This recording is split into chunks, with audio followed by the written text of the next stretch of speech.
Kim Janey. Dr. Bedden, Sandra, pleasure. Welcome. That's all right, you're allowed. Right to Boston. Santiago. Boston.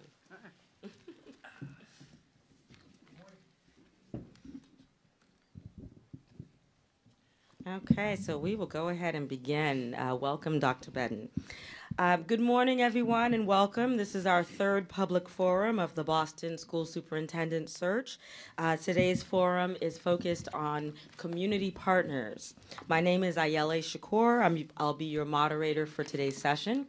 Just a little bit about me. I am the executive director for a nonprofit organization called BUILD that works in partnership with the Boston Public Schools. I'm also chair of the Education Committee for the Boston NAACP, and I had the pleasure of serving on the Superintendent Search Committee. In terms of the history of how we got to this point, there was a 12-member search committee that's been working since February of 2014 to identify the desired candidates that we want to see in the next superintendent for the Boston Public Schools. We had a number of public forums. There were 8 of them in total that were held throughout the community to hear your criteria for what you were looking for in the next school leader for BPS. And then in terms of the search committee itself, it was made up of a diverse group of individuals that included parents, teachers, principals, other community stakeholders, foundation representatives, corporations, executive directors from nonprofit organizations, and members also of the Boston School Committee. The search committee was also diverse in terms of race, ethnicity, and gender. 40% of the members of the search committee were in fact women. Between February of 2014 and January of 2015, there were 81 candidates who applied for the position as superintendent. That pool was narrowed down to a total of 15 candidates, and from there, the selection was then narrowed down to a total of 9. These 9 finalists were chosen to come in for additional interviews. It should be noted that all of the candidates in the pool represented a wealth of diversity in ethnic and racial backgrounds, as well as gender and professional experience. Since mid-January, the search committee met 8 times and conducted more than 40 hours of confidential interviews. Each finalist, who you will see over the course of this week, was in fact interviewed for a total of 3.5 hours. And at the end, it was the search committee's task to recommend final candidates to the mayor and to the Boston School Committee. The search committee, fulfilling its task, unanimously voted to recommend 4 candidates: Dr. Dana Bedden, who we will hear from today, Dr. Tommy Chang, Dr. Guadalupe Guerrero, and Dr. Pedro Martinez, who will be with us tomorrow.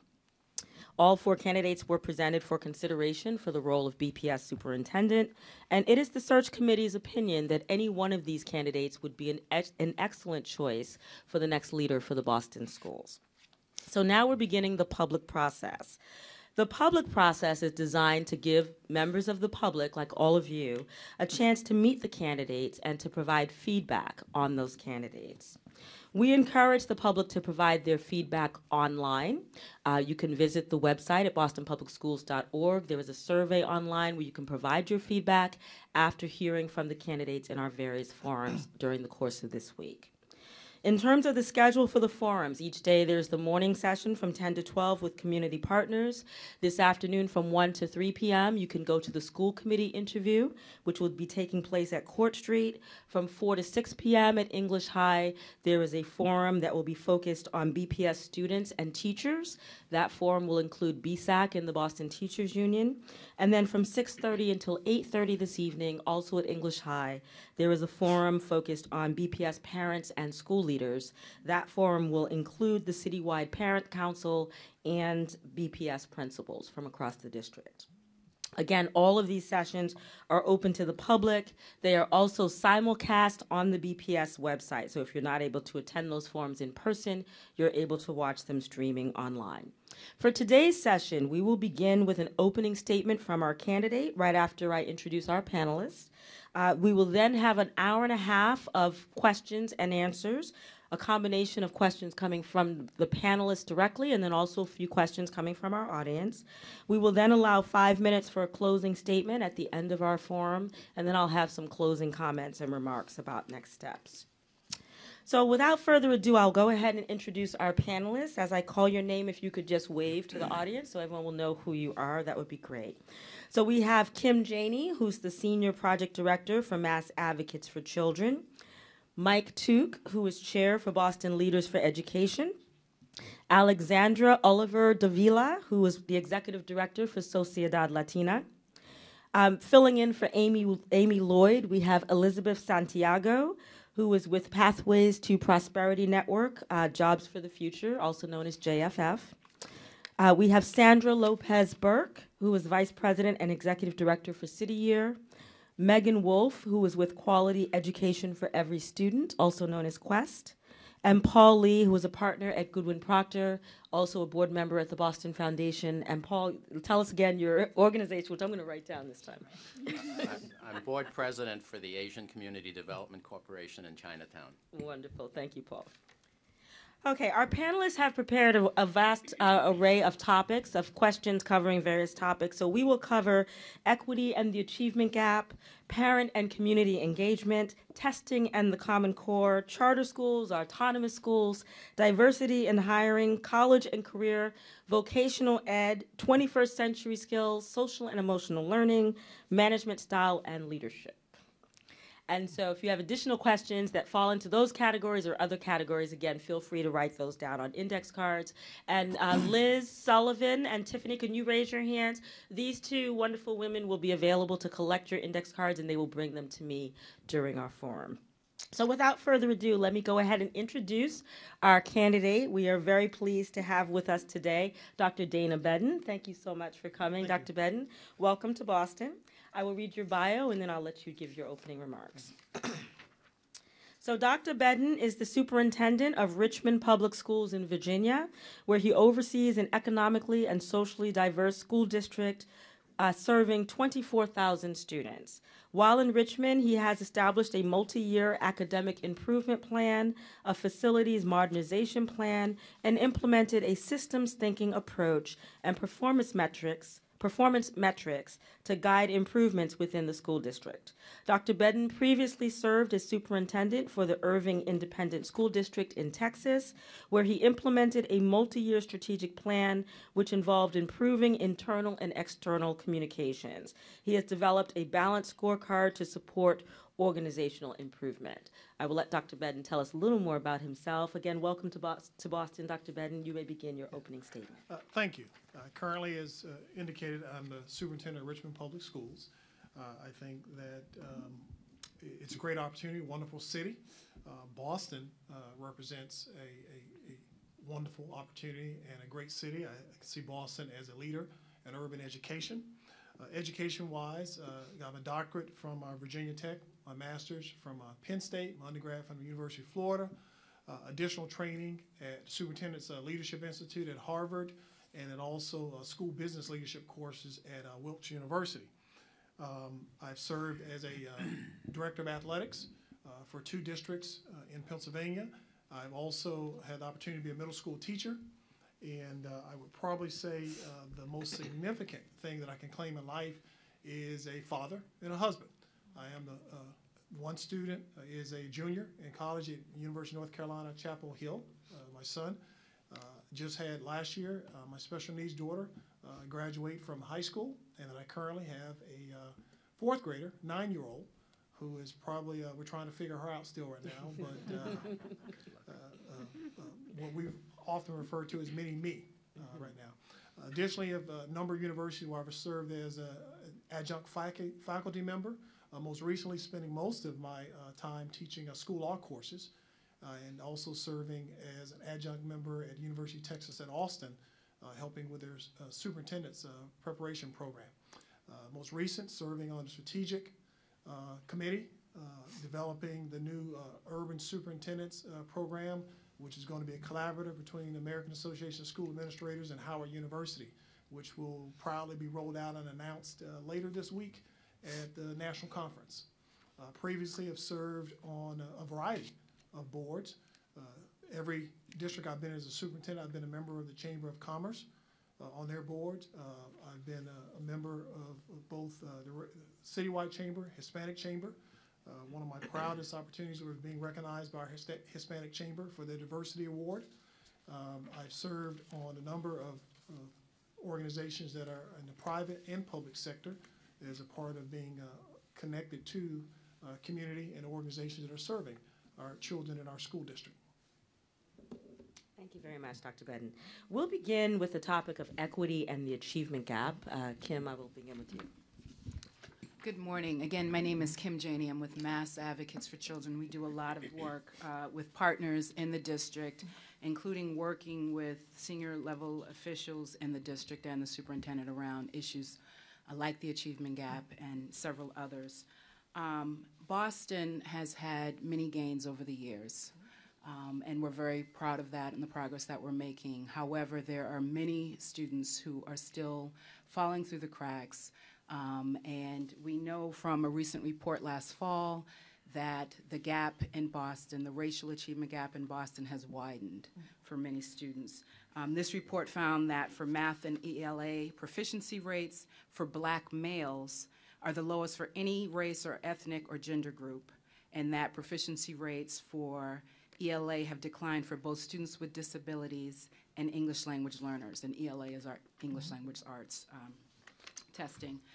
So if you could please describe your experience in past districts addressing racial and programmatic achievement gaps. If you could tell us specific strategies that were used, what the outcomes were for Black and Latino students, what you might like to do here in Boston as superintendent, and also talk about successful programs or your experience with dual language programs for ELL students and inclusion programs for special education students. Thank you. Well, the first thing I start with is the overall arching theme of the organization that has to be developed.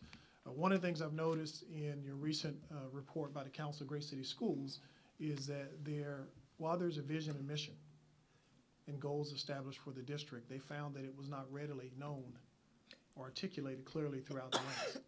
So any organization has to be committed to the mission and vision and have to have it permeate throughout the entire organization.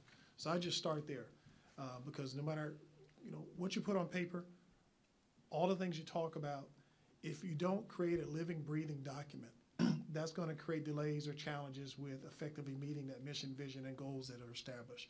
So that would be one of the priority things to make sure that we address within the school system. When I think about equity, and I wrote some notes, I think there's a DOJ agreement regarding ELL. So one of my first things, obviously, make sure I make myself aware and understanding what that agreement entails.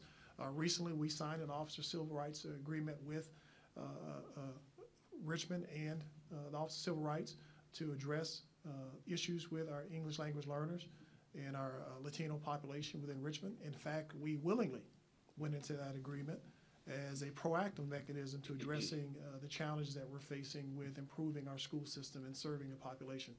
In Richmond, Irving, we signed a voluntary agreement that was signed prior to me getting there, but had not been implemented to fidelity when I arrived in Irving with regards to disproportionate discipline and treatment of African American males. And we set out to try to offer and provide professional learning to our staff with regards to cultural relevance and cultural understanding and sensitivity. I think part of our challenge in being inclusive is not that there's an unwillingness to do it. We have to prepare our teachers and staff to understand how to effectively implement it and make sure that they're aware and understanding of the population they're serving. We tend to sometimes roll out a plan, calculate the numbers, tout the numbers, but where's the qualitative assessment of the effectiveness of the program? So when I think of equity and engagement, I wrote down some notes besides that. I'm a believer that we talk about explicit instruction, which is teaching where the instructor is clearly outlines what the learning goals are for the student. We have to talk about having high rates of opportunities to respond to performance and give feedback to our students to understand where they are, what it is they should know and be able to do. Another one is the use of formative assessments to guide instruction. We give assessments, and there's this push across America about over-testing students, but part of the problem is it's about giving a grade or performance indicator to a student as opposed to use for feedback to inform what we need to do differently to make sure everyone is being successful. So those are some of the things that I find at work. So I'll highlight it with regards to the cultural sensitivity and awareness as a big part of your professional development, the explicit instruction that has to happen, increased opportunities for students to redo, to try again. The need for us to use formative assessments better is some of the strategies that have been effective and found to work. You ask about supporting of English language learners. We had a laundry list of things that we did to try to achieve, but more importantly, things that we were able to provide and look at and review to see their effectiveness. We had a program called Arise in Irving, which was about professional development for both teachers and administrators and helping them understand how to meet the needs of our English language learners. Dual language was a strong part of our program. In fact, our Caucasian student won a national award for the National Association of Bilingual Educators because she became fluent, an elementary student in both English and Spanish. And she both had the opportunity to read her written essay before the national conference and win a scholarship. We implemented Journeys, which was a student leadership program, which is about college and career-ready student leadership. We partnered with SMU to allow our students to spend summers on their campus as part of that program. The dual language program, we partnered with higher ed and the consultants that we brought in from SMU to evaluate and reorganize our program. We had progress monitoring instituted within the district that was a part of looking at our effectiveness and efficiencies in reducing a number of students going through the cracks and dropping out. Language Proficiency Assessment Committee and the resources that we provided for that was intended to increase and provide additional resources to our campuses and to improve our effectiveness in assessing our students' English language acquisition and where they currently were and making better informed decisions about their needs. Community partnerships, we partnered, for instance, we were the initial lead district that partnered with Ford Fund Foundation, that was about creating post-secondary opportunities and $250,000 worth of scholarships and services as we were the lead model that left Irving and then went down to Miami-Dade as a second site.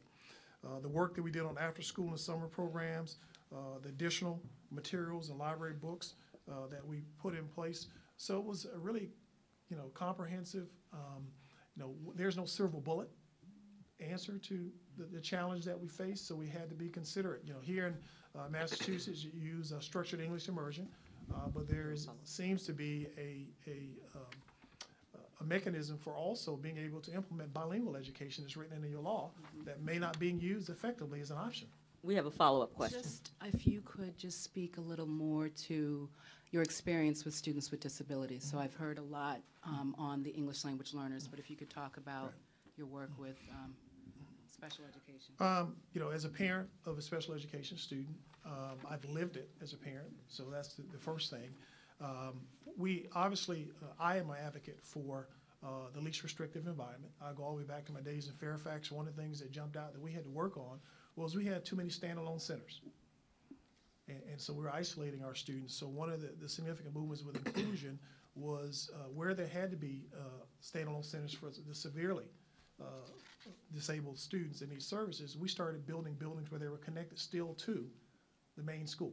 So there was opportunity to create inclusive collaboration when there was an opportunity to do that. One of the challenges I think that we focus on, and I focus on as superintendent, is again not to focus on just getting the numbers and say we put students in a classroom where we're being inclusive, but giving the teachers the resources, the tools, the training, the professional development to make it meaningful. We had to work on, and we're still working on, even in my current district in our inclusive practices, the teaming approach, where we want to create a model within the classroom where instead of it looks like you got a special education teacher in the classroom with a general education teacher in a classroom, we want to create a culture and an environment where people feel like and the students feel like they have just two great teachers meeting the needs of all students in the classroom. We engaging our parents and getting them to understand how they can be assistive both in ELL and special ed and be the initial educator that they were.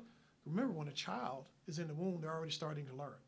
So we have to do a better job of also engaging our parents and creating opportunities with our parent universities, our parent academies, helping support them to understand how they can be the first early childhood educator in their children's life, and then how they continue to be a partner with us of what happens when they're in the structured education process, but when they go home.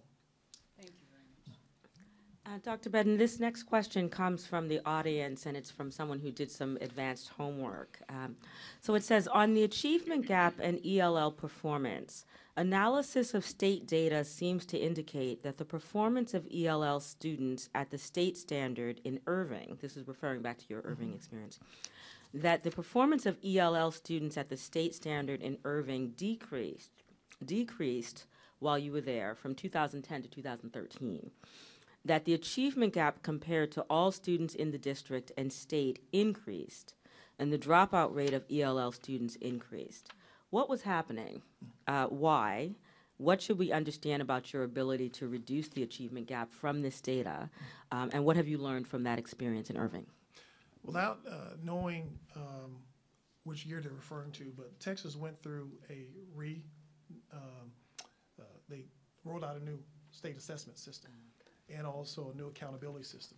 So a number of us had significant drops and changes in it. You know, in Irving, we were 38% English language learners. In fact, we were labeled and considered to probably have the highest percentage of English language learners in any district in the state at the time.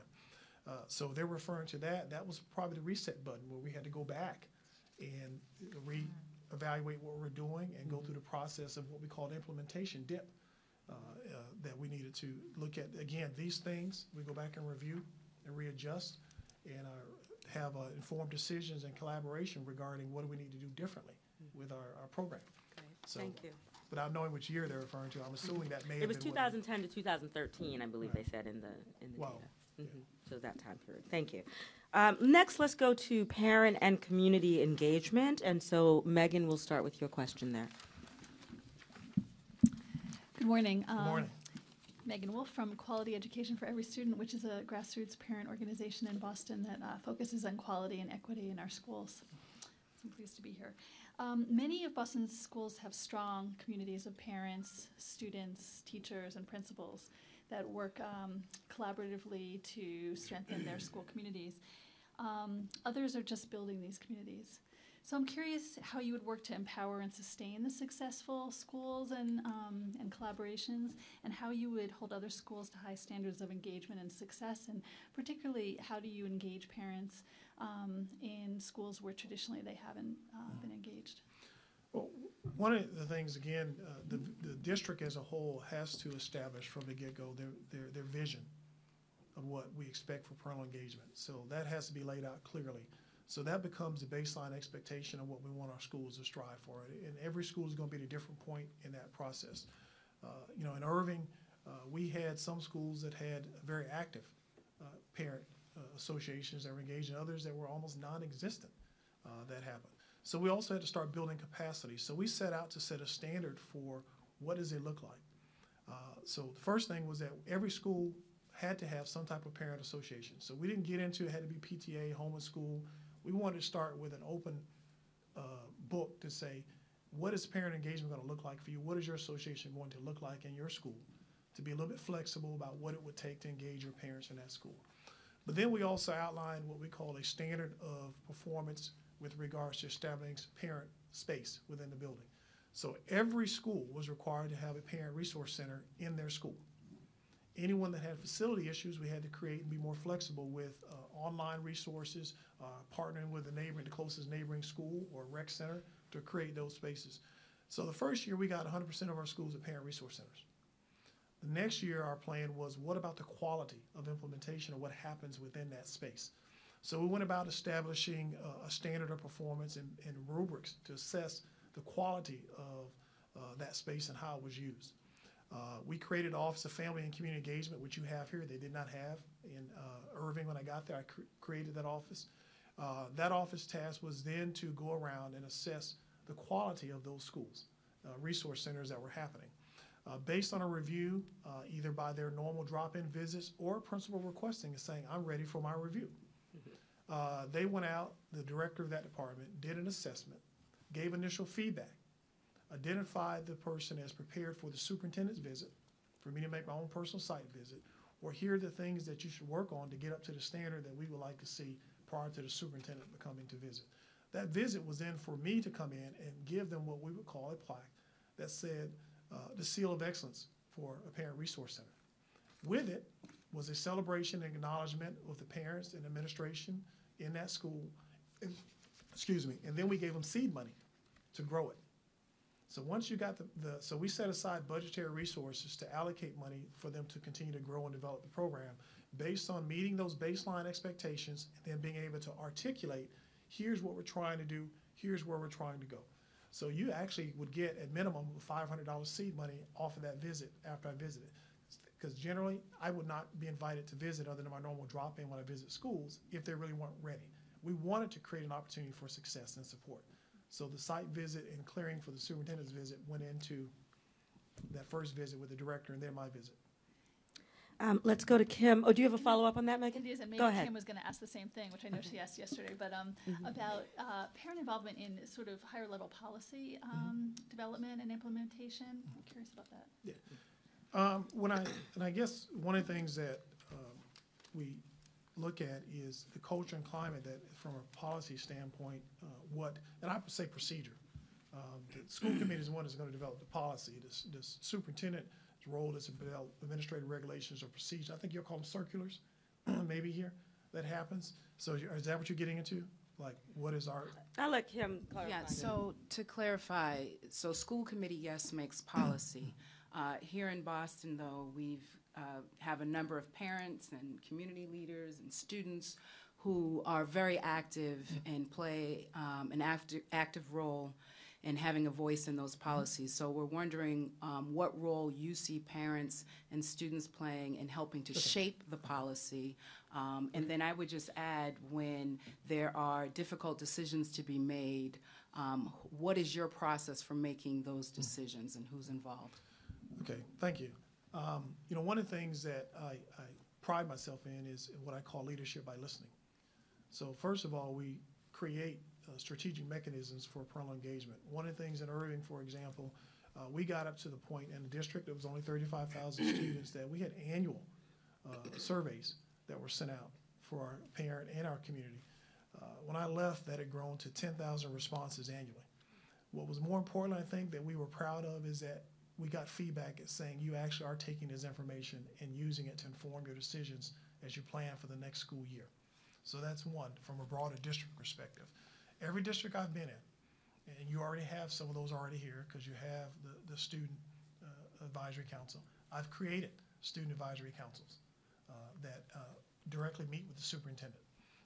All of my districts have had the PTA district or citywide parent council where I attend, myself and my chief of staff would always attend to make sure that we're engaged in the conversations and the process, to use them as an umbrella organization also to engage all of the smaller parent associations. I've had a business advisory council in every last one of my districts. So making sure the business community has a voice and have regular scheduled meetings.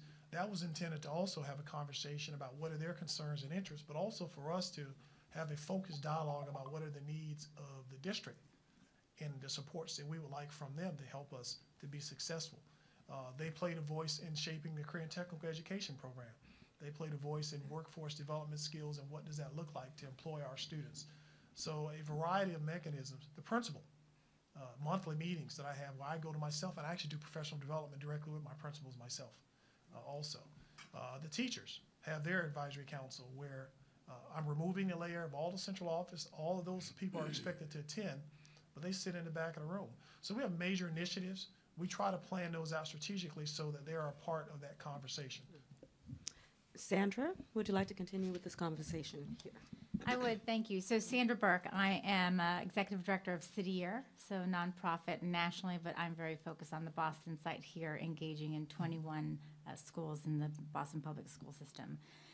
So as you're talking about making these investments, building the capacity, creating all of these advisory councils, can you give us a specific example of how there's been success in partnering with families, and I would offer community organizations to improve the district service and like have a very specific, concrete example. And then also, what lessons have you learned from that experience, and anything that didn't work? Well, the most recent event, getting back to connecting it to the change in policy or administrative procedure, we embarked upon this year a desire administratively to change our school start times, which is a big community conversation. That's why I'm using it. And looking at the research about high school start times in adolescents. And right now in Richmond, our high school start times are 7:25 in the morning. And of course, all the research from the American Pediatric Association and others say it shouldn't really start before 8:30. And as we looked at trying to flip our model, we have had community meetings throughout our district in preparation for making a recommendation to the board. So and we put up a planned schedule. We won't be implementing that planned schedule exactly as it was rolled out. But what we will get is a later start time for our high schools, while also addressing the needs that our parents articulated to us about their concerns about the aftercare issue and those types of things, and the athletic issue that we talked about, because we have some capacity issues. So it influenced what I'm going to now modify that recommendation to the board, and I believe we'll create a win-win situation where we will address some transition to a later start time, but we won't move all the way there. And then we're agreeing to spend the next year to try to close the gap on all those other things. So we have inconsistencies in before and after care in our schools. And part of the conversation is we were collecting data on our partners to understand what schools have what resources before and after. And how do we make sure that we also level the playing field for quality, not just, for instance, just babysitting service. What are they doing to create a before and after care that is also supportive of academic growth and development, social, behavioral development, all those types of things. So that's an example of something I think is working. We did the same thing where we are changing a school that has been struggling, unenrolled and failing. We're putting a new program in there, a combination of AP, College Board's AP Springboard program and arts integration. Well, we rolled out suggestions of possible programmatic changes. The board asked us to engage the community. Instead of picking one or the other, they picked the combination based on the feedback. And so now we'll probably only be the second district in the state that they can find right now that is doing a combination of the Springboard and Arts Integration Program in the state of Virginia. Our next topic will be on autonomous schools, and we'll have Paul ask the first question. Good morning. Good morning. So I'm sure you're aware, in recent years in Boston, there's been an increased emphasis on autonomous schools like pilot schools and school autonomy in general as a means of empowering the school leadership and the teaching staff to better meet the needs of students. So my question is just to find out from you what your feeling is on autonomous schools. What are the benefits? What are the challenges? And how do you balance school autonomy versus central administration control? Are you a strong central administration person, or are you a person that wants to empower schools? Central office, I'm going to give you my philosophy about central office first, just start there. Central office is supposed to be servant leaders to the schools. We don't have a job without the schools. So everything we do has to be about making sure that we eliminate barriers to success for our schools, and also making sure they have the appropriate support mechanisms in place to be successful in whatever agreed upon plan we've allowed them to embark upon. Philosophically, even in my current districts, I tell our staff and our team that generally I believe in autonomy based on performance. I mean, if you give your autonomy and it's not working, that's not a good recipe to continue the same path. So there has to be autonomy with a plan of what is it that we're going to achieve and be successful at, and then if we're not, what's the course of action we'll take to change it and correct it. So I think that what I've noticed in Boston is the need to be supportive of the autonomy, but also be clear about what it is that autonomy is supposed to accomplish, as opposed to just you have autonomy, but you're not having success. Because at the end of the day, we also have to have a systems thinking approach. Every school is a part of the bigger system. And we also want to make sure we have a system of schools that are excellent as opposed to pockets, and that it's not dependent upon the zip code that a child lives in on the success. So the autonomy needs to be with some plan of here's what we want to accomplish by giving you that autonomy and having that autonomy. Because I think that in the end of the day, I would hope and believe that everyone in the city will believe that autonomy is meant to support the idea of academic success and progress. Could I just have a follow-up? Sure. So, do you have specific experience with schools like pilot schools or innovation schools? And what's your experience been? Well, I mean, in Philadelphia, we had schools that were granted autonomy through various mechanisms, either district-run, then we give them special programs and options to do things. We had a number of schools that were charter, both district-run and or educational management partner-run, and all of them still had performance expectations of why we were doing that, to allow you to do that.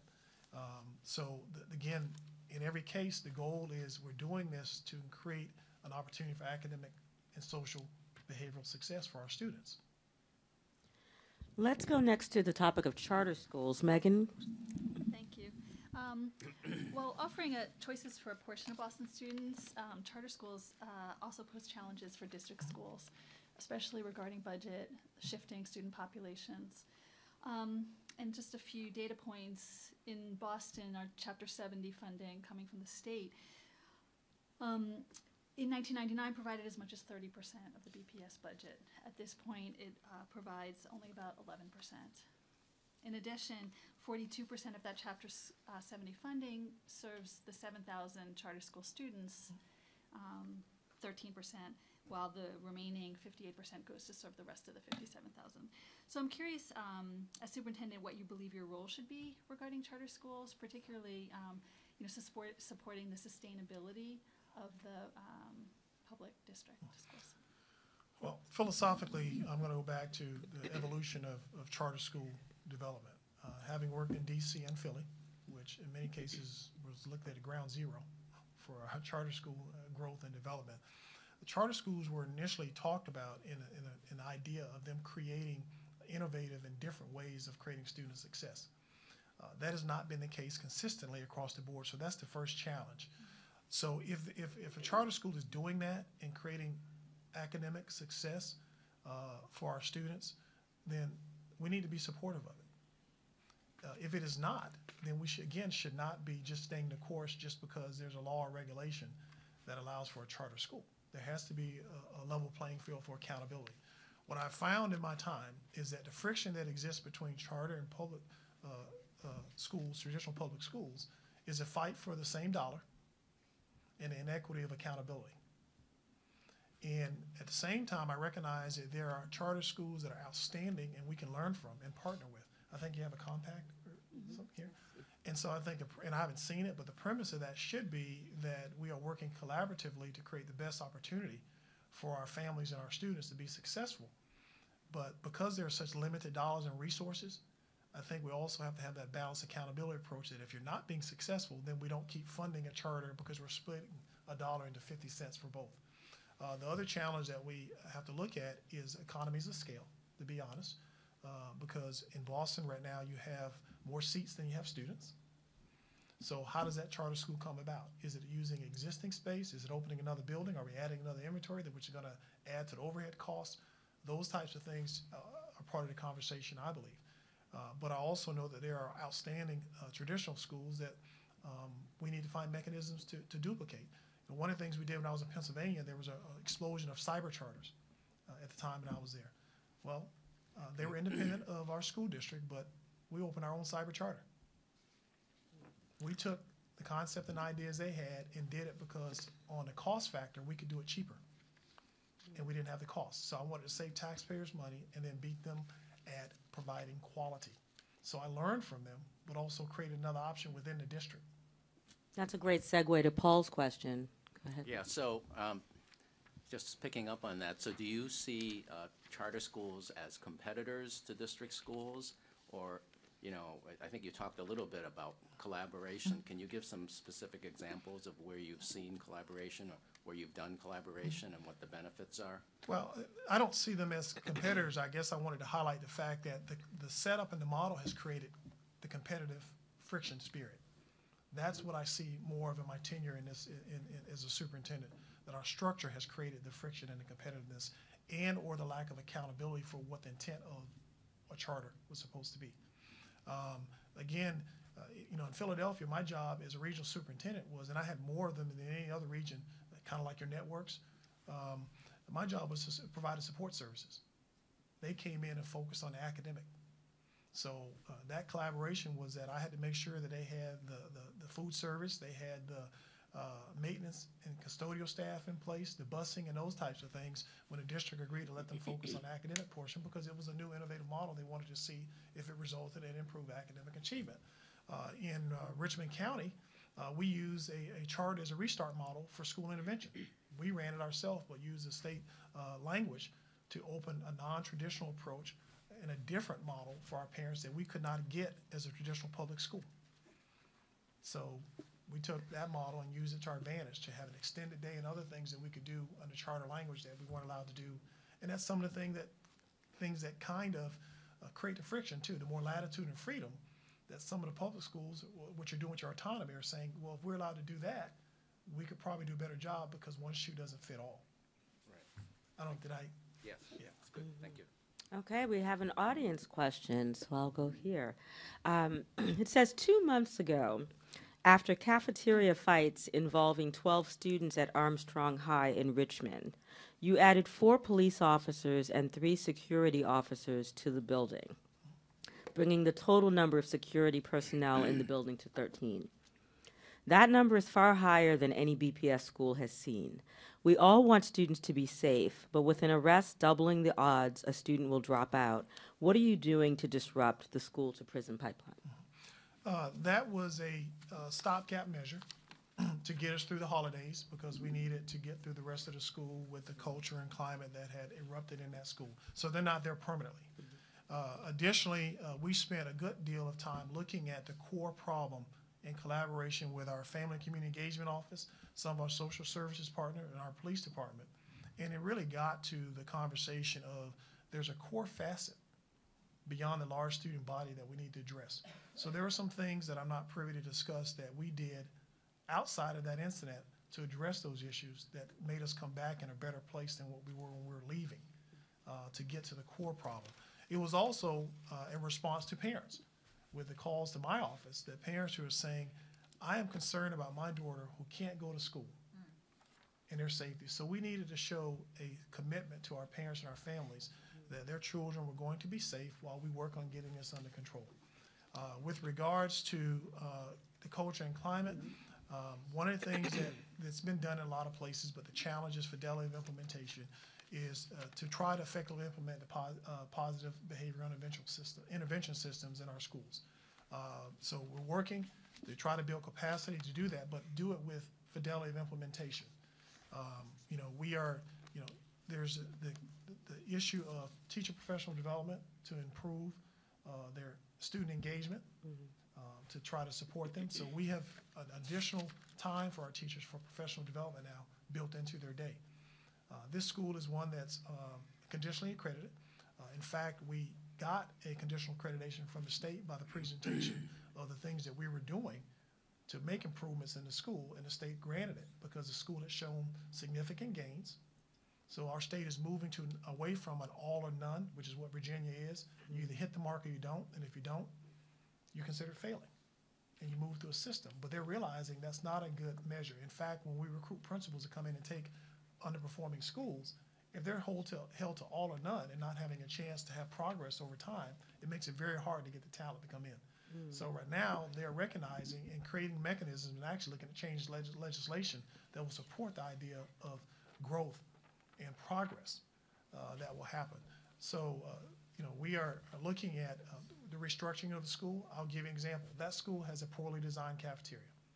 That contributed to it. It makes it very hard for supervision and the flow of students in and out. So we've had grave conversations about the capital improvement plan that may need to make adjustments to the makeup of that cafeteria.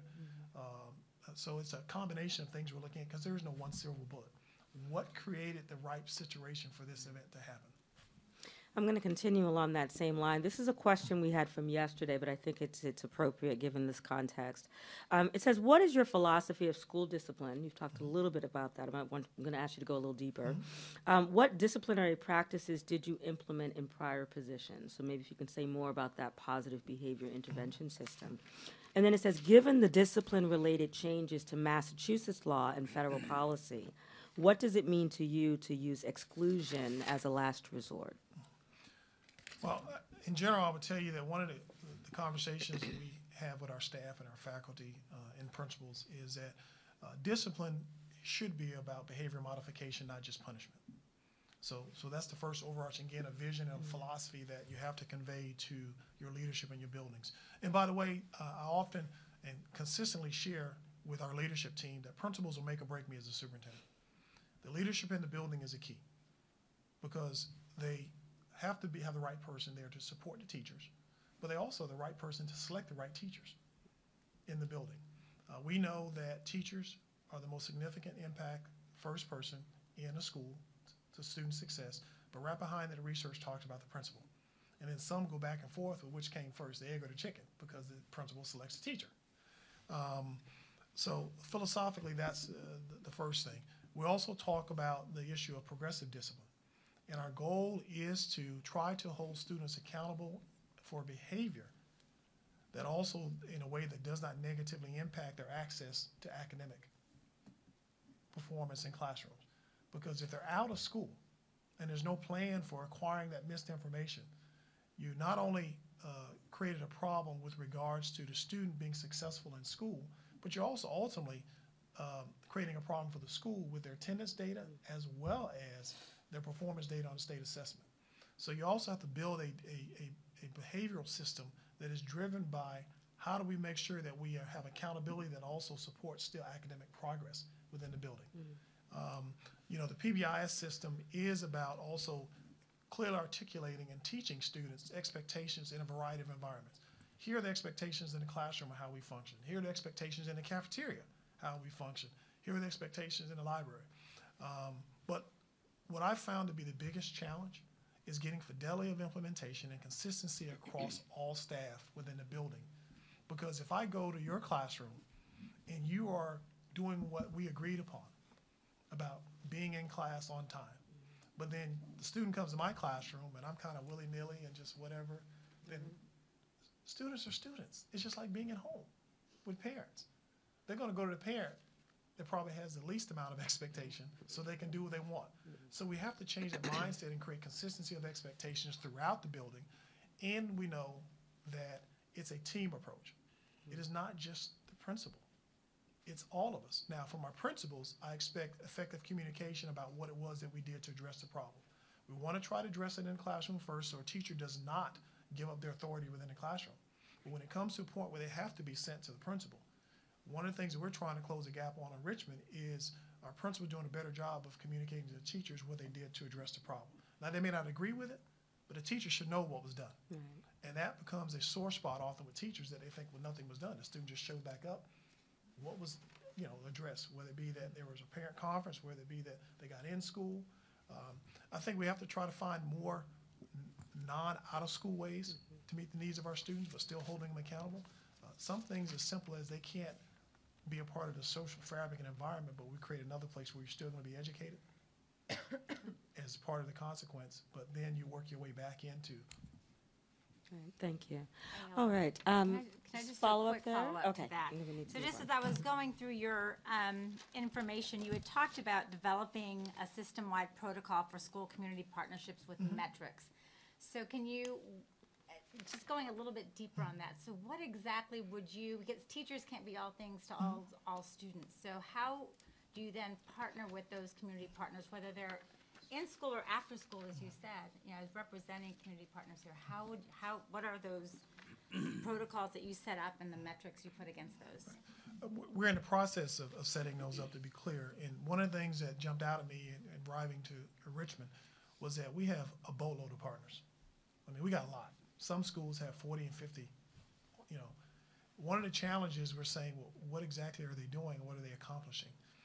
So with the business community, I've had really open, honest conversations that no more can we continue with the idea that you can walk in and tell us what you want us to help us with, that we need you to respond to what we need help with versus you telling us what we need help with.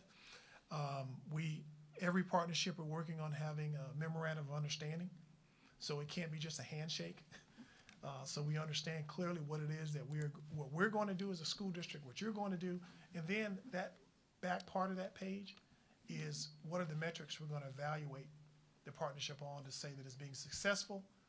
If it's not, a point that we can say annually, this is what we need to tweak to try to improve that, or make decisions that the partnership is not working and we need to redirect our resources and time or your time there. One of the other things that I found interesting is the partnership effectiveness continuum.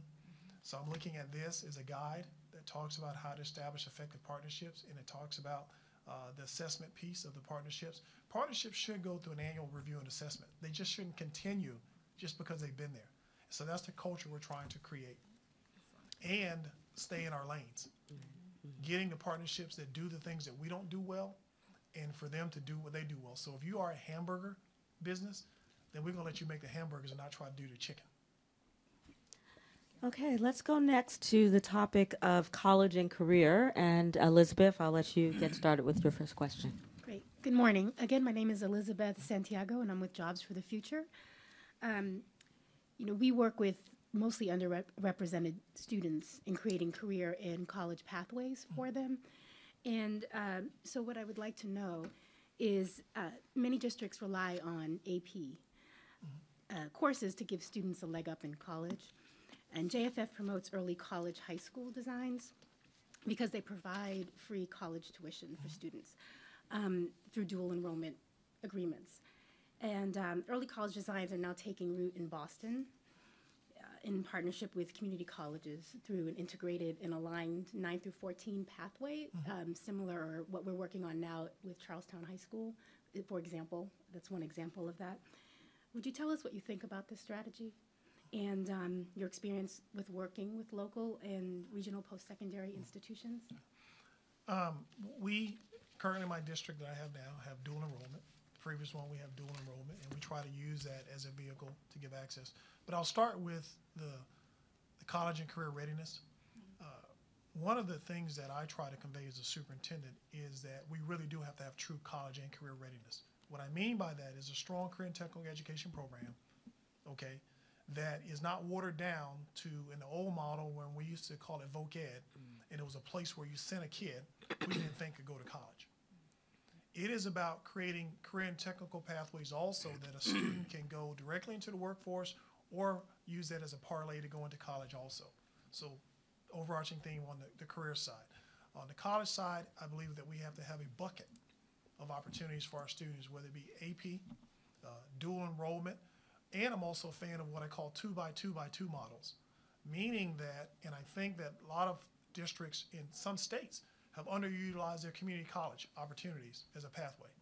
So in the 2x2x2 model is that the last 2 years end up being a very focused pathway that leads a student into the 2 years of the community college pathway, and then to jump into the 2 years of the bachelor's program. So I'll give you a tangible example. In my superintendency in William Penn, we created a 2x2 partnership with our high school, our community college, and Drexel University for applied engineering.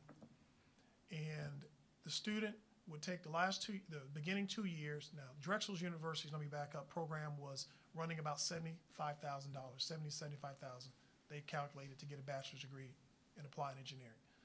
By doing the 2x2x2 model, we started the first 2 years of the program for the student. Then they would go to the community college and get the next 2 years, and then finish their final 2 years at Drexel and end up with a bachelor's.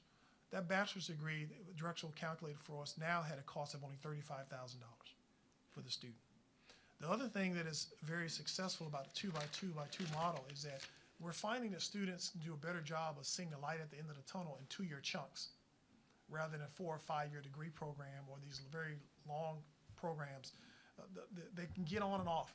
So say some life event happens and I couldn't go the next 2 years, but I finished 2 years, I'm still employable. I can get a job. Maybe I go in and get a job and then my company pays the bill to send me on.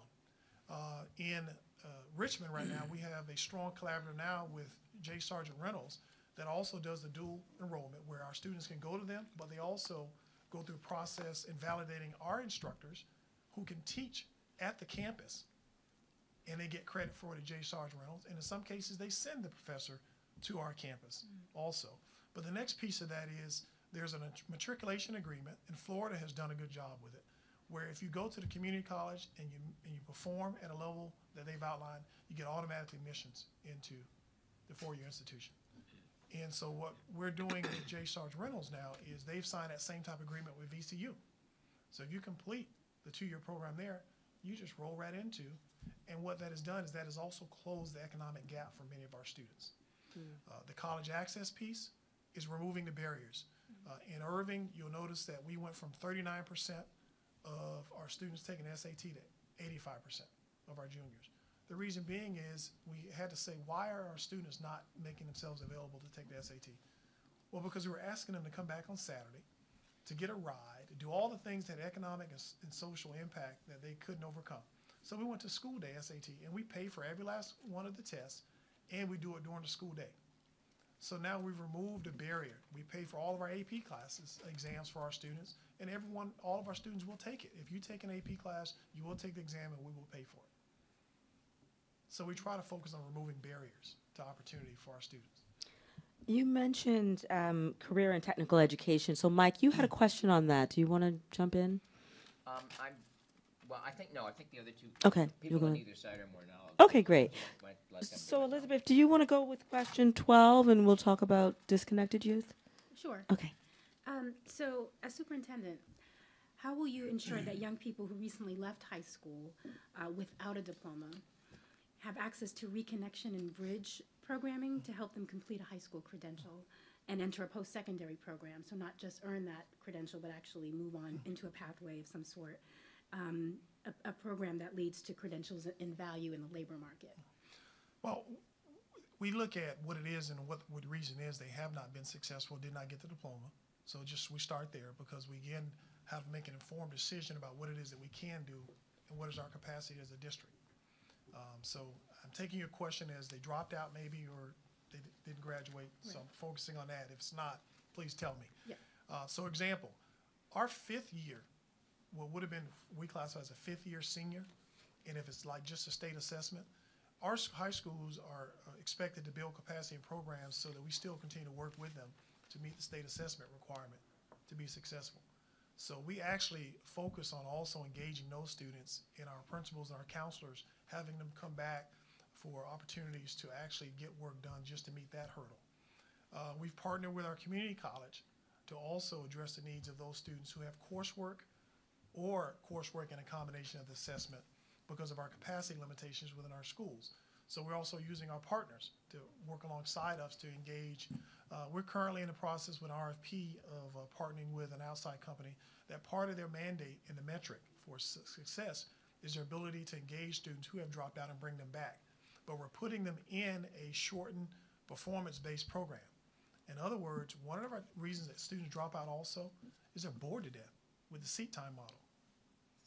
And what we're finding is that in Richmond County and in William Penn, when we created, one of the things that worked about the Cyber Academy is it was all performance-based. So it was focused on you demonstrating proficiency at a level that then you can move on and not have to deal with the seat time portion of it. So many of those students, we shortened their day to a 4 or 5 or whatever the state minimum was, and created opportunities that they could still work, but also still work on getting their high school diploma. So non-traditional pathways. Let's talk a little bit about vocational ed along the same lines. Alex, do you want to jump in? Good morning. My name is Alex. I am from Sociedad Latina. We work with Latino youth. My question is around Madison Park High School. So earlier this year, Madison Park underwent an unacceptable 2 weeks without schedules for its students.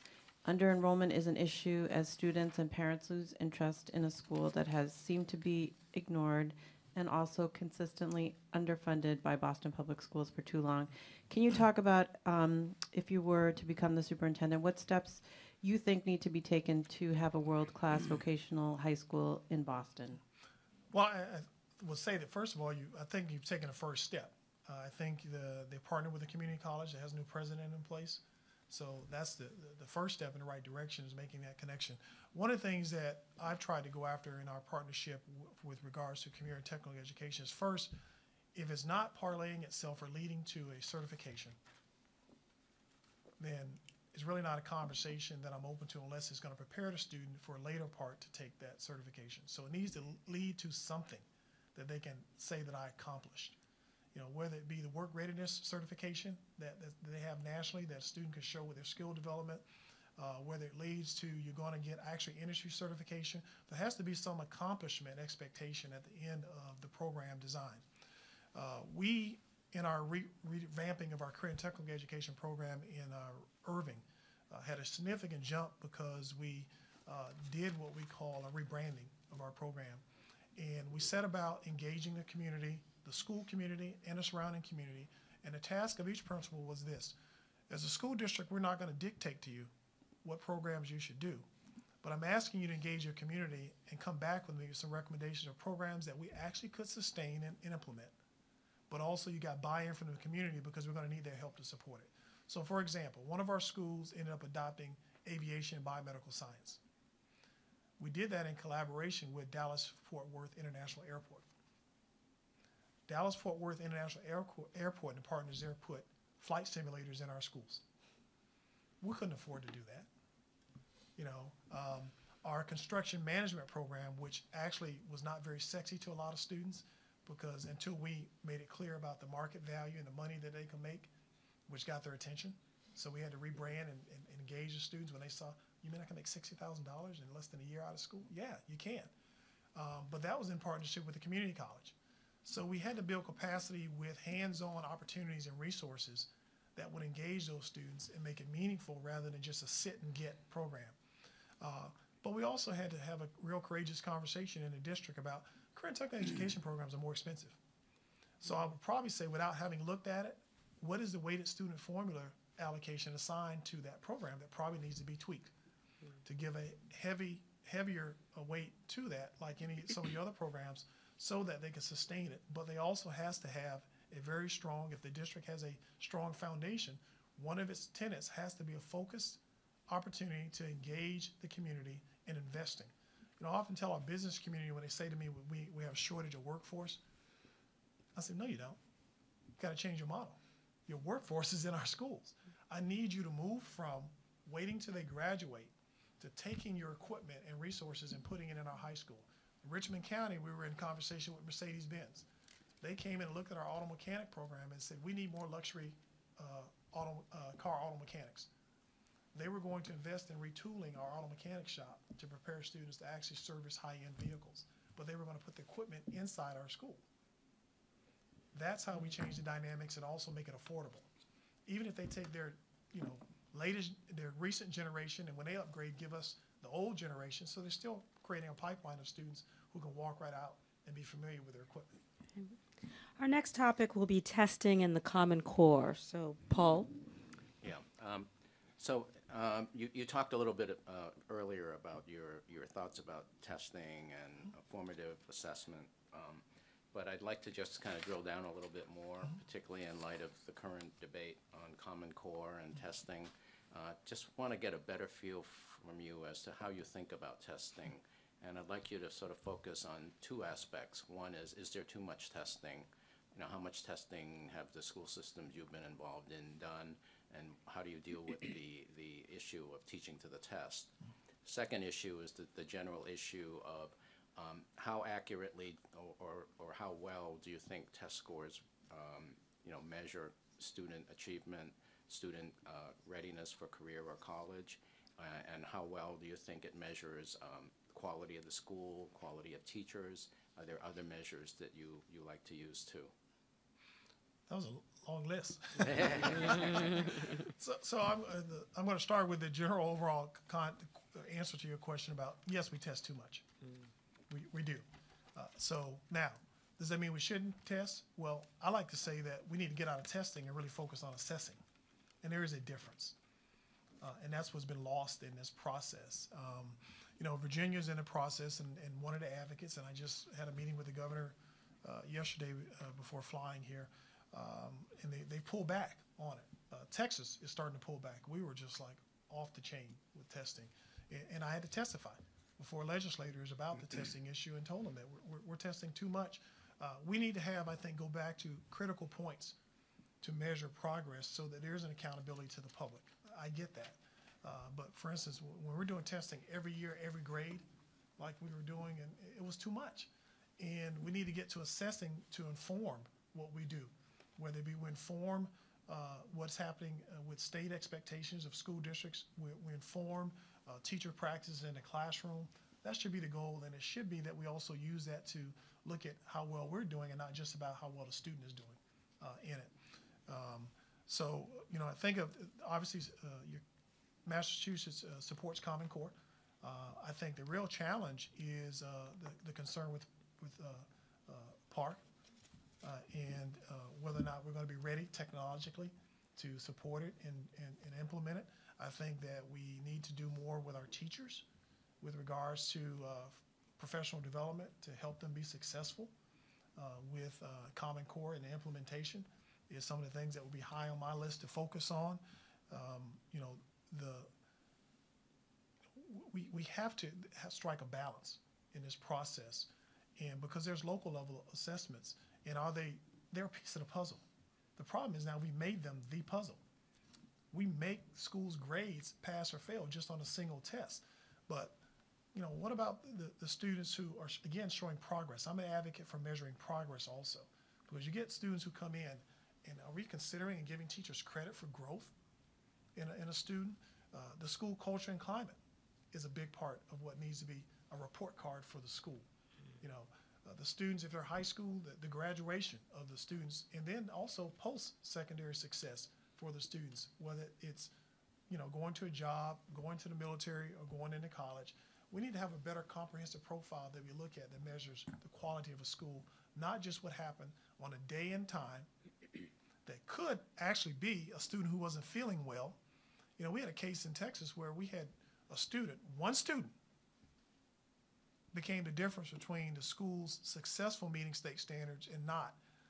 And you'd be surprised what happens and how people grab onto that information and what they do with it and the culture and climate we've created for students. And here's the most painful thing. It is pretty painful for a superintendent or any educator, even the teacher who's getting it, when a third grader or fourth grader says, "It's okay, Mrs. So-and-so, Mr. So-and-so, we're going to do our best on this test so you keep your job."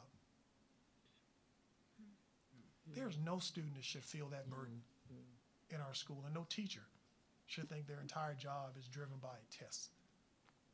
But we do need to hold ourselves accountable for progress, and I don't think there's any educator that comes to work every day who's afraid of accountability. They just want fair accountability, and that's what we have to work towards. Okay, our next topic is going to be 21st century skills and social and emotional learning. Amy. Elizabeth. Elizabeth filling in for Amy. Yes. There's been important new research on the critical importance of motivation, engagement, and academic mindsets, sometimes talked about in terms of deeper learning, social and emotional skills, or 21st century skills. In preparing young people for success in post-secondary education and careers, what do you envision doing as superintendent to build the capacity of school leaders and teachers to apply such research in their work with students? I guess I would start with the concept of what I shared earlier about helping to close the achievement gap with students with explicit instruction. I think as a superintendent, we might want to do a better job of giving explicit instruction also to our school-based leadership. And part of that is finding resources or examples or blueprints to help them be successful. So one of the blueprints is the Partnership for 21st Century Skills that's been out there for a while, and it outlines a process and a method to creating and preparing students for the 21st century. So, you know, I jotted down some notes. You know, if you don't know, the framework describes the skills and knowledge and expertise that students must master to succeed in work and in life. So that's what I think you're getting to and describing. But more importantly, it's getting to the essential skills that are involved with critical thinking, problem solving, communication, and collaboration. And if we do those well, and these are overlaid on top of the core courses, that we're talking about. So you still have the core courses, but you're laying these things on top of it in that framework.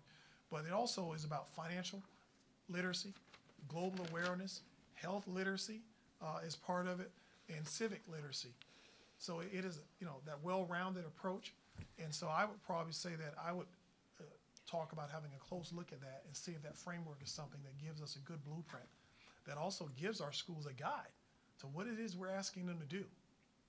And then from there, we have the conversation about where your school is and how can your school be successful with that. Because again, it's not necessarily a cookie cutter approach.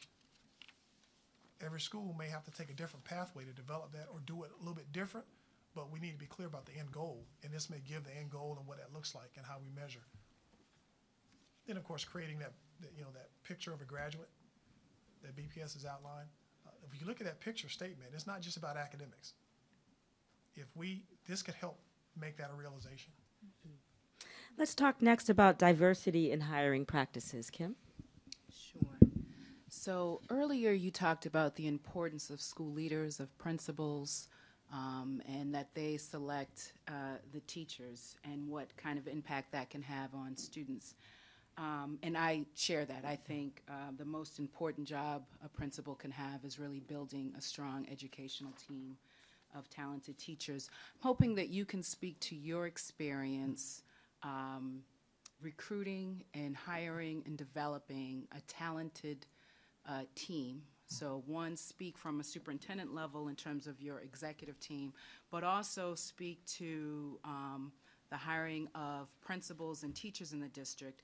And then I want to add this layer of diversity. Here in Boston, we have students who are 87% of color, very rich diversity, many different countries, many different languages, and yet our teaching staff does not reflect that diversity. And the goal is for it to reflect that diversity. We are struggling to kind of get there. And so I hope that you have some specific strategies that you could share on how you would increase diversity in the teaching staff, but also school leaders and central office administrators, particularly those in leadership. Thank you. This is also an audience question as well. So. The first overarching theme, I think, is that we have to, again, be clear with our mission and vision and where that plays out. Again, it starts with the organizational mission and vision and commitment to that. And it's stated as one of the goals. You talk about that diverse staff, teaching, and leadership team. I would also say that I convey on a regular basis that everyone is a recruiter. Recruitment is not a person sitting in an office who does that. And to give you a tangible example is I'm always recruiting. One of the reasons I've enjoyed teaching as an adjunct is I use it as a recruiting opportunity also. And I often get people who end up applying because of the interaction and the relationships. One person can influence at least 5 people just by word of mouth, and it has no cost to the district. So building capacity within your own rank and file to talk about what it is that is working well in a district, and also being very clear about what our challenges are and how that person might be able to help us because they saw something in them through their interaction with them. We are embarking upon a process where we're looking at, even in Richmond, our change in how we go about recruiting. For example, we're having real conversations about are the recruitment fairs really effective? Are we actually getting our bang for the buck with regards to sending this large contingent and then competing against everybody else, as opposed to like one of our peers in a larger district up north who has established very clear and very engaged relationships with some key universities where they come in on select days and they're the only one there. And they've set up shop and they build capacity to actually contract and sign people right on the spot. No more do you walk away from us and say that, okay, turn it in, the application, we'll follow up with you. We lose them to others during the recruitment season. Our business partners in Richmond are a big part of it. For instance, to cut costs but also expand our reach, our business partner, one of them actually provides a private jet for us to go recruit to cut the cost to the district. They have it available to them. Now we're actually redirecting them because when I've come in and looked at our return on investment at those fairs, and I realized that we're not getting the bang up for the buck with our diversity initiative for those recruitment fairs. So for instance, we need more bilingual Spanish-speaking teachers in our classroom. So we've asked them to redirect an opportunity for us to take that jet and go to Puerto Rico. And they say, let's work on it and figure it out. It makes good sense to us because we talked to another district that's had great success with several universities in Puerto Rico to go get the talent. My leadership team, if you Google right now, they're getting a lot of praise.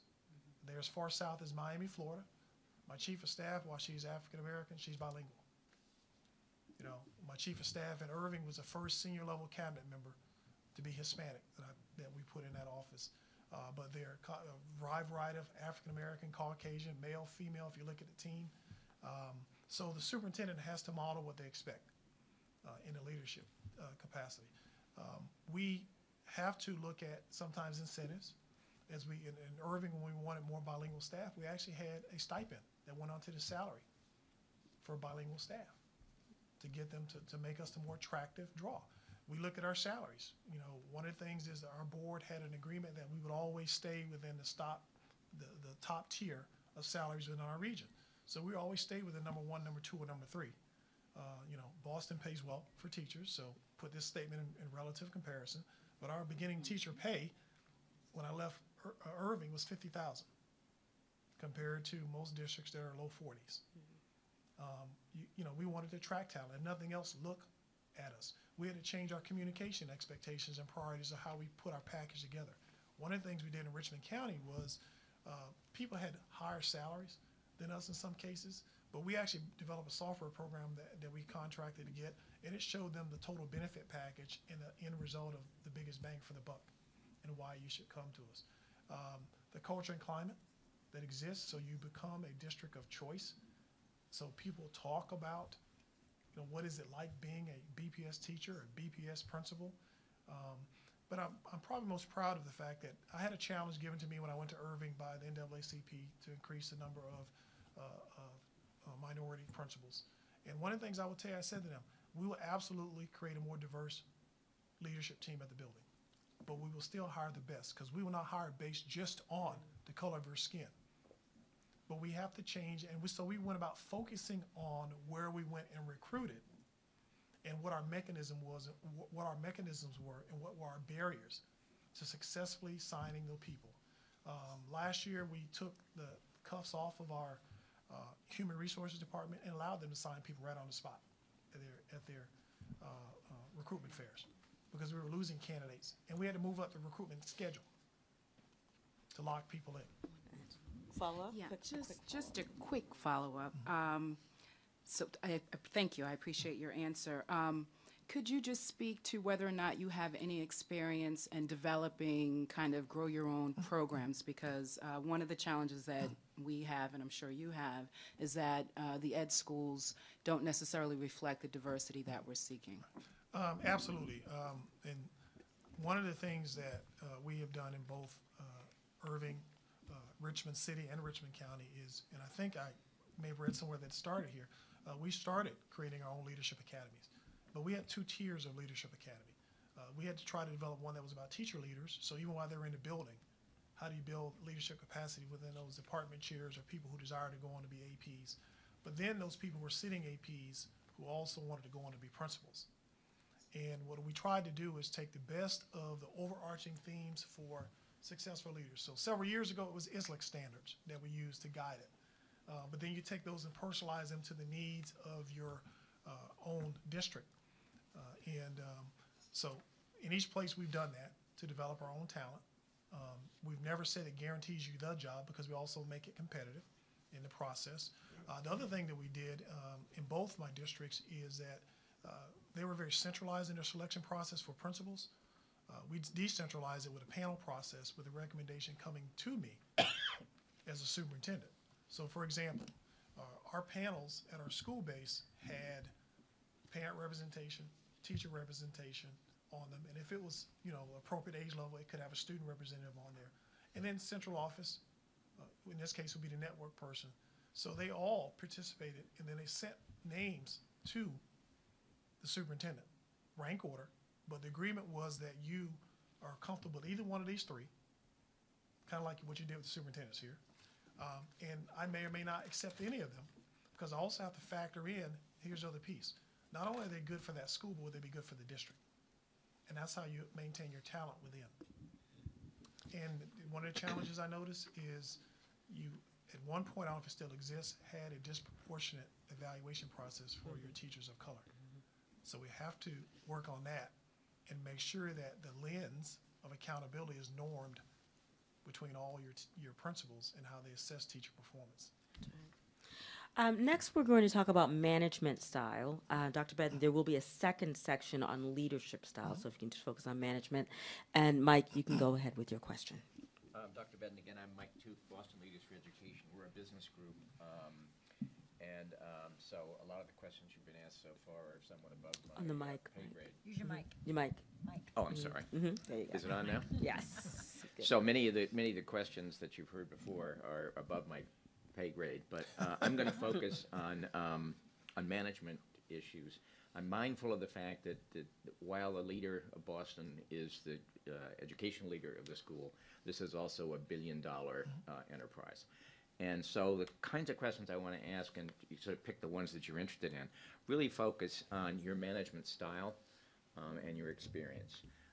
So things like human resources, evaluation, hiring and firing, how comfortable you are with that process, the structure of the system itself. Of course, you haven't lived in Boston. You may or may not have an impression of how our structure is set up, but you may have some clear ideas of what a central district structure ought to be. Your decision-making process, which is really critical. How do you do it? What's important? And to the degree to which, again, you know Boston, how do you think about rationalizing a system? The right sizing schools, having enough schools, having them in the right place, having a student placement process that's rational. Those kinds of questions are the things, and you sort of pick the ones that you think are important and give us some examples. I'll start with the first one you mentioned was HR. I personally spent a great deal of time engaged in HR conversation with our department. If you talk to any of my HR directors, they say he pays a lot of attention to HR. In fact, I use a lot of, the Council of Great City Schools has a software that looks at metrics for even the HR module.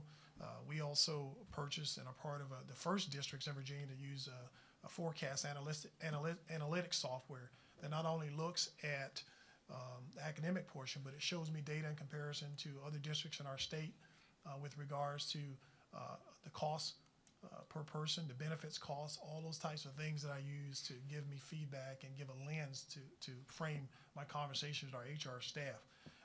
The reason it's a big deal to me is because I think your human capital is your most significant, most valuable asset.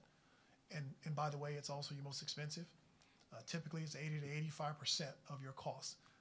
So in that billion-dollar organization, you probably only got about 15% of it that's spent on other stuff, oftentimes. The evaluation aspect is, I believe evaluation should be very well organized. It should be one that is developed with intent of improving performance, but also, if it's not there, to be able to prepare yourself to have a courageous conversation. But the initial goal is to get feedback on what it is you're doing well and what it is we need you to do better. Because we want to create a culture that people feel like the organization is invested in me also because I want them to be invested in us. So evaluation should be an I got you. It shouldn't be a surprise in the process. And I'll take that and roll it into your hiring and firing. We hire people, but in my leadership style, we don't fire. We de-hire. You work yourself out of a job. And part of that is what you go through that process. So no one should be surprised, again, if midway through the year and there's something not working well, then we need to be able to tell you what it is that is not working well and give you a chance to get better. We want to give you a chance to get better. At the school level, it's even that much more critical that while there's their formal assessment for principals, there needs to be a, for lack of a better term, still a walkthrough opportunities where they're getting anecdotal, tangible snippets of information on a consistent basis about the performance that's happening in their school, which is also inclusive of the culture and climate.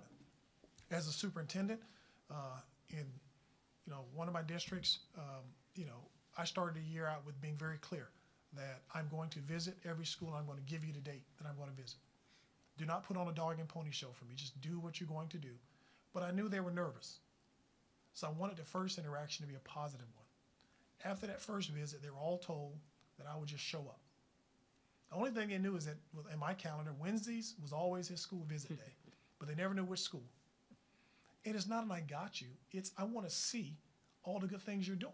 But by the way, if something's not working well, we're going to give you feedback. And then talk about what it is that's not working or what it is that's interfering with you being successful. Structure of the system. I look at, the Council of Great City Schools made some recommendations about your central office structure. There is a perception articulated, street committee as I call it, people who talk about Boston, and then in the document with regards to, is central office fragmented? And does it really have a focus on supporting schools? Is it in silos? And so my lens is looking at central office from that standpoint to see, is it effectively organized to be servant leaders to the school, meaning we need to serve the schools. And then we have to develop a systems thinking approach about the whole organization. You mentioned the decision-making process. People work with me, describe me as a decisive but reflective leader, meaning I like a noisy environment. I've tried to embrace Colin Powell's theory when it says that he encourages a noisy environment all the way down to the private level, so anyone can have an opinion and share their thoughts. All I ask is that we do it in a process. So if you tell me something and I'm visiting a school, don't tell me if you don't want me to do something about it, because I'm going to go ask about it. But it shouldn't be the first time your supervisor or manager heard it when I go ask them, just out of professional courtesy. When a parent calls me, every parent has a right to talk to me, or we try to make sure they get to the person who can solve their problem if they call my office. But I'm also going to ask the parent, have they spoken to the teacher? Because I can't manage and legislate from my office what's happening in 120-something schools. So I need to give them a chance. And then what I look for is, did we follow protocol and processes? Did we keep student-first mentality? So if we got a, lack of a better word, dumb rule, then maybe we need to look at it and get it fixed so that it becomes something that we make right. Right-sizing people, right-sizing is about efficient and effective use of your building. It's not just closing. We're going through that conversation now in Richmond County. Richmond City finally implemented the right-sizing recommendations. Here they are about 6 years later. One of the board members called me and said, we're doing exactly what you told us to do 6 years ago. We probably should have listened, because we have about 10,000 more seats than we should right now in Richmond City. That's costing us money. We're spending more per kid because of our operational costs. And so we're looking at whether we need, there has to be a conversation. Do you want small schools, or do you want bigger schools that may have schools within a school for economies of scale, the modernization process, and what buildings we need to take offline and just say it's not a good investment. In the current case we're dealing with now, we have a middle school that would cost us $20-something million just to get it up to speed, about $35 million to build it new. So why would we spend 20-something million if it's $35 million to build it new? So we probably should not invest in that building and talk about and using those funds to develop a new school and maybe a larger one that can take two schools and roll it into one. We're going to move now from management style into leadership style. Sandra, why don't you ask your question? Thank you. So I really appreciated your comment of human capital being the most important, and I would not argue, but add that the human capital with our students, right, is as equally, if not more important. And so as you look at that, and I also am appreciative of the barriers that you've, broken down in terms of as you go and recruit this diverse, more inclusive workforce. As your folks are out there doing that recruitment, and or those conversations and relationships that you talk about building, what are the attributes that you seek in your district leadership team and your school leaders to really build the right type of human capital to service the most important, which are our students? The first thing you alluded to, and I'm glad you brought it up, because I would not want anyone to walk away without me articulating this belief. From the business model perspective, I always remind our staff that students are our customers, and everybody's second to them, even when we deal with parents. The conversation with parents is also about what's best for the student in the conversation. And so initially what we try to do is hopefully we come to an agreement on how to reach that goal for our students, which doesn't always line up. So we have to work at that. So what I look for is someone who's student-centered, student-focused. On my direct leadership team, it's loyalty to the system and the system in its ability to serve our clients and our customers, which is our students. And then I actually look for loyalty to me and helping me do that. But my point is this: no one is bigger than the organization. So even if I am not being true to making sure the system is successful in meeting the needs of our students, then you shouldn't support me either. No one trumps that. And that's the attribute I look for. I look for people who are okay with articulating a different opinion. I don't want clones on my leadership team. I want people who actually can go deeper than me, because the superintendent becomes a generalist. So I'm depending on you to be able to dig deeper in your expertise. You know, when I was a principal, you know, I know my content area that I taught, but the other content areas, you know, that's where you got your department chairs you work with to help you. So I look for those who become even deeper experts, those who I can articulate a vision in a direction and build a plan to get us there that is inclusive and has equity of opportunity, the commitment to equity of opportunity for all students. Passionate, transparent, honest, and trustworthy. I encourage us to admit when we've screwed up, but also tell what it is we're going to do to make it better. We had an unfortunate incident just before I left where a student was left on the bus, pre-K. And a lot of conversations about, oh my God, well, it hadn't hit the media. What should we do? I'm like, no, we're going to tell where we dropped the ball and be honest about it. And we sent a team to the parent's house to check on the parent, the student. And within less than an hour, I had a full report of the status of that child. Was the parent okay? Was the child okay? Did you lay eyes on the child? All of that. I sent our psychologist there. And while I had another person working on the accountability piece. And we told our bad news ourselves. People want the truth, but we should also tell them the truth with what are we going to do to fix it or make it better. And if we don't know yet, say we're working on it, to be honest. Alex, would you like to ask your question next? I've gotten a lot of feedback that this question may be detrimental to me in the future. But anyway, so Boston has been pretty innovative when it comes to public education. However, within the last couple of years, it seems that we have lost our national luster. If you were chosen to become superintendent, can you talk about how you would begin to regain visibility and credibility on a national level? And if you could also talk about specifically some innovative ideas that you have thought about implementing for the district. I'm going to start with the last part of that piece. Innovation is, to get a common theme, is about doing something new and different to either, whether it be program or process. So I say that to say it's relative to where you are and your capacity with resources to actually do those things. For example, it was innovative in Richmond County when we went to biometric scanners to get into our buildings, hand scanners. Did away with the badges because that was a problem. And people, oh my goodness, they're using biometric scanners to access their building. When we changed our equipment and model for how we clean our buildings with regards to the investment in equipment. But some other places that may not be. So part of the idea of innovation for me is the capacity to do those things and the resources that are available. We went to biometric scanners, and when we went to how we did our cleaning of our buildings, we decided to benchmark ourselves towards industry standards versus school districts around the country. We felt that industry standards were a benchmark higher than what we were. When we had the one-to-one laptop initiative in Irving, it really wasn't talked about, but they've been doing it for 10 years. Everything adding on to it with our ability to track our equipment, to turn it off electronically, all those types of things, and hit it with a signal. I had the pleasure of being a part of the opening of the largest net zero middle school in the country. It is like a big building that's also a science lab that kids go in every day. It is powered by solar rods. windmills, and all those tools are incorporated into the learning of the school every day.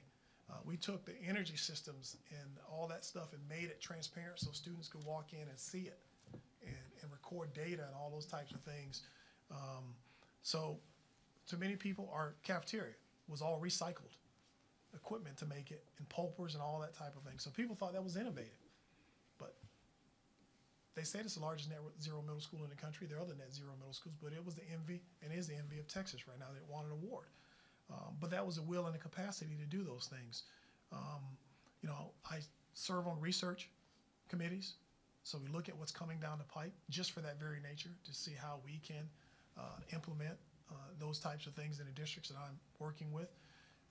You know, I've served on a number of national committees. I was a member of ALAS, Texas Association, also NABC, you know, Black Educators. I'm leaving, when I leave here to fly to San Diego, I was on the strategic planning committee for the new Urban Superintendent's Academy. That's going to be a partnership of AASA and Howard University. You know, part of, you know, I participate in those things so I can learn, but also share. And Mike, why don't you go with your last question on leadership? Yeah, the last question is really focused on risk and risk-taking. And it's very clear from your resume and the number of quite different things that initiations and initiatives that you've created, that you are not a one-trick pony at all. My question, though, is really about, so when you get into a risk situation, how do you react to it? I refer to the term as being constructively disruptive. How do you sort of feel about risk? I would say you described me, constructively disruptive. You know, one of the things that when you look at Cousins-Posner's leadership characteristics, one of the traits is a good leader is someone who's willing to challenge the status quo in the process. That's me. But I'm also, I would describe as a calculated risk taker. So I try to assess the return on investment that, you know, in other words, in general terms, is what we're going to get clearly going to outweigh if we fail? You know, it'd be nice if I could say, oh, the bang for the buck is going to be twice as much as if I don't hit this mark. But I feel like if you're not willing to take a risk, you get to what you call status quo. And status quo, in my mind, is actually declining. Because if you're just flat, everybody else is trying to move, so you fall behind. And but the calculated risk taker has to be about the fact that you can't just be willy-nilly with everything, because money is not that plentiful. So you got to try to find something in it that says it's worth it. And sometimes it's tangible that I can put a dollar value on. Other times it really is driven by this is the right thing to try and do for our students. So it's worth it, because if we get this to work, what it's going to do for them is worth it, or for our staff. You know, if I do this, what is it going to do to make them better prepared to meet the needs of our students? So those are kind of things. People tell me I'm decisive. I don't take a long time to make a decision, but they can tell I'm reflective. Sometimes probably shouldn't say this too much information, but it's in the shower. Brain doesn't turn off for whatever reason. The staff asks me, do I ever sleep? Sandra, you actually had question 18, which I always like to touch on. Let's do that one. It's always a good one. So as you're going through this process, and you have a long day ahead of you, but would love to hear about what makes this superintendent role in Boston particularly exciting and appealing to you. Right. Been in Richmond 14 months and wasn't looking. In the window of time that I had my eye on Boston had passed because you delayed the search. And some people knew that I was interested at the time. Richmond's a great place. The governor has given his support and asked me to not do this and stay, and vice versa all the way down the road. But I also think that it's the innovation and the capacity to move the district of 57,000 students and hopefully support the other 20,000 that are in other places and maybe get them to come back. The structural capacity that exists in the intellectual arena in Boston. allows the work done here to not only influence moving Boston, but to also move the needle nationally. Because the goal in coming here is not to be a seat warmer, but to be in a place where we move Boston back to, since you say you've lost your luster, back to that point where we're the shining darling of where people go to say, how do you do that? And what did you do? And part of that is creating new things here, but I'm also a big believer in if someone has developed an idea, we don't have to start from scratch. But I also believe you can't just do a cookie cutter. I don't take it and plop it. You take the foundation and shape it to fit yours, and then to be kind of egotistical a little bit here, take it to the next level and say, we did it better than you. Excellent, thank you. We are running short on time, but I wanted to have a couple of audience questions. So I'm hoping we can do a rapid fire round. We're not dating, though. No, we're not. Couple of rapid questions. So I'm going to ask you to try to do your answers in 30 seconds to a minute. So the first one says, many of us are particularly concerned with stability in leadership in the system, since it takes sustained effort to bring about lasting change. You seem to have moved around a lot with, it looks like, 9 different positions in 22 years. Why is that? What does it indicate? And for example, can you tell us why your contract ended and wasn't renewed in Augusta? I'll start with that one. My contract was actually I offered and received the contract renewal. It was a long, lengthy, it took over a year to negotiate a new contract. There is actually a letter that was written, a press release, that indicated the board's support for keeping me. But we had challenges with even a divided board on what the new contract should look like. And it got to a point that after years negotiation, even my advisor said, you can't just put all your eggs in this hat because you have to be employed. And one of the things I said up front when I told them I was actually going to accept an invitation to be considered for the job in Irving, that at some point you get in that process where you have to commit. And if I get to that point, even if a contract is offered, I have a responsibility to finish it out, because I don't want this to be perceived as it's about money, because the market for the jobs is very different. And I didn't want Richmond to be portrayed, county to be portrayed as it's going to be a bidding war. And we got to that point. And I did actually receive, and I think the consultants checked with the board member, chair there, that I actually was offered and they wanted me to stay. The movement is, I'm 48 years old. So I got 20 more years to give to Boston if that's the decision that is made. I pray about it and make the best decision with regards to myself. But early on, I was also a part of that disruptive movement where, I worked for some very talented superintendents who saw something in me and tapped me and asked me to be a part of the team. The Irving, I was not planning to leave. Board change. If the board and superintendent are not in alignment, that's not healthy for the district. So they got elected. Then it's probably best that I moved on, and that's we agreed to separate ways so that it's for the best interest of the district.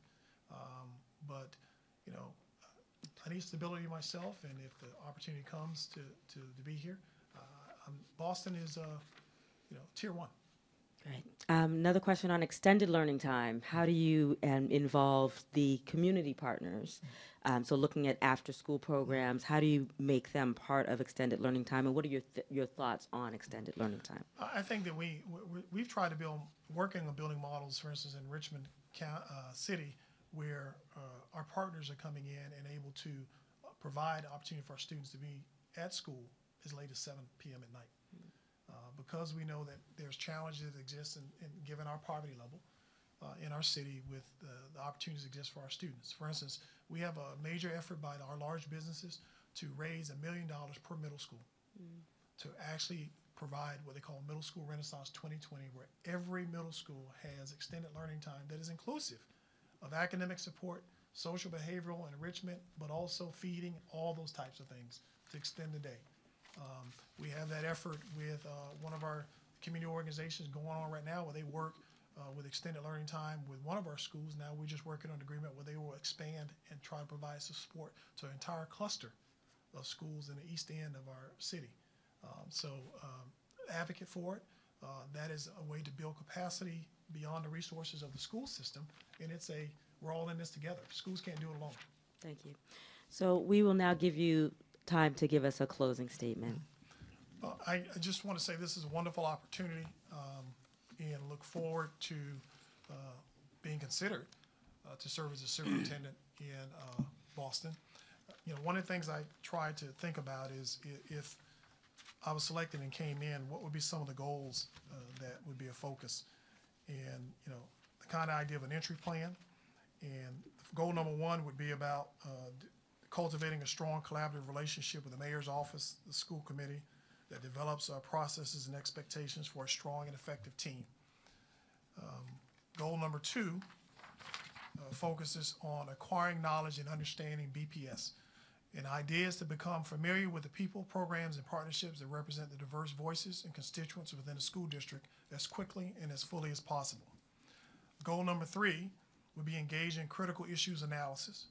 And that is intended to identify and analyze the critical issues in BPS that represent opportunities and barriers to accelerate the performance of all students. And goal number four is about effective communication and community engagement. And that would be to ensure effective communication and authentic community engagement by building relationships with key stakeholders and ensuring the delivery of timely and accurate information to those stakeholders. And within each of those goals, outline a rationale and then some action steps that would be communicated and shared with the mayor and the school committee for feedback and say, this is the course, good course you should take, or we need to tweak it here. The desired outcomes of why doing that is to have a learning process that will establish a culture of leadership by listening, influence the implementation of the strategic vision, which is the aspirational goals and priorities approved by the school committee, and then finally to engage all stakeholders working together collaboratively to achieve academic excellence for every student. Thank you. Thank you so much, Dr. Bedden. Let's give Dr. Bedden a round of applause, please. Thank you so much for being with us this morning.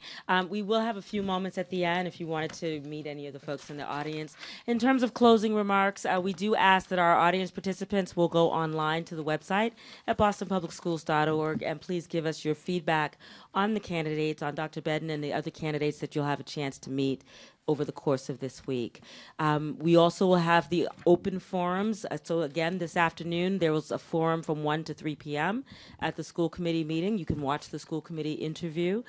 From 4 to 6 p.m. at English High, there's another public forum focused on students and Boston Teachers Union.